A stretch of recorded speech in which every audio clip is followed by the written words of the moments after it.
उत्तराखंड को देवभूमि कहते हैं, लेकिन यहाँ कई ऐसी जगह हैं जो हिंदू मुस्लिम की एकता को बनाए रखने के लिए जानी जाती हैं।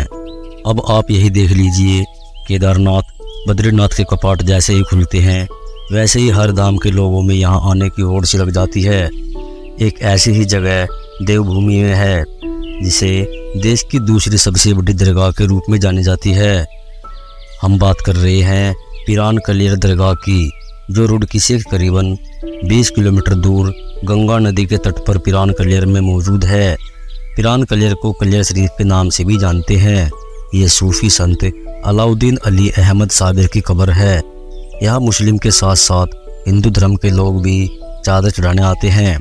ऐसा कहा जाता है कि यहाँ आने वाले हर व्यक्ति को अपनी समस्याओं से निजात मिलती है। दुआ प्रार्थना करने वालों की भी इच्छा पूरी होती है। तो चलिए फिर आपको इस दरगाह की कुछ अनोखी जानकारी देते हैं।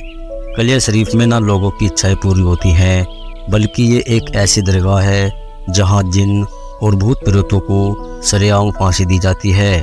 बता दें, ऐसा कहा जाता है कि ये भूत एक फ़कीर के इशारे पर नाचते हैं।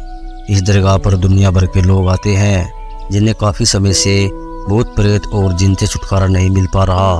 वो यहाँ एक बार जरूर आते हैं। माना जाता है कि साबिर पिया की दरगाह में मन्नतें लेकर पहुँचने वाले लोग कभी खाली हाथ नहीं लौटते, लेकिन यहाँ तक पहुँचने वाले भूत प्रेतों को फांसी की सजा दी जाती है।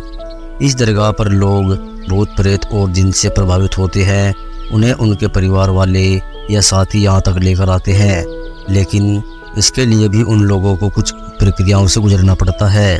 सबसे पहले इस तरह की परेशानी में फंसे आदमी को हज़रत इमाम साहब की दरगाह में ले जाते हैं, जहाँ उसको एक लिखित में शिकायत का पर्चा देना पड़ता है। इसके बाद ही शुरू होता है भूत प्रेतों का इलाज। यहाँ से निकलने के बाद दूसरी दरगाह किलकली साहिब में जाना होता है। वहाँ हाजिरी देने के बाद मरीज को 2 नहरों के बीच बनी दूसरी दरगाह, जिसे नमक वाला पीर के नाम से भी जानते हैं, वहाँ जाना होता है। यहाँ प्रसाद के रूप में नमक, झाड़ू और कोड़िया चढ़ाई दी जाती है। अगर किसी को एलर्जी होती है या चमड़ी रोग होता है, उसे इससे जल्द आराम मिलता है। यहाँ से निकलने के बाद चौथी दरगाह है साबरी बाग की, जो अब्दाल साहब की है। वहाँ हाजिरी देने के बाद शुरू होती है ऊपरी हवा या भूत प्रेत को निकालने की पिटाई। खास बात तो यह है, दुनिया में केवल कलियर शरीफ ही एक ऐसी जगह है जहाँ जिनों को और भूतों को फांसी मिलती है। कहते हैं कि फांसी के बाद इस बीमारी से छुटकारा इंसान को यहीं के यहीं मिल जाता है। आपको ये एक काल्पनिक लग रहा होगा, लेकिन यह सच है।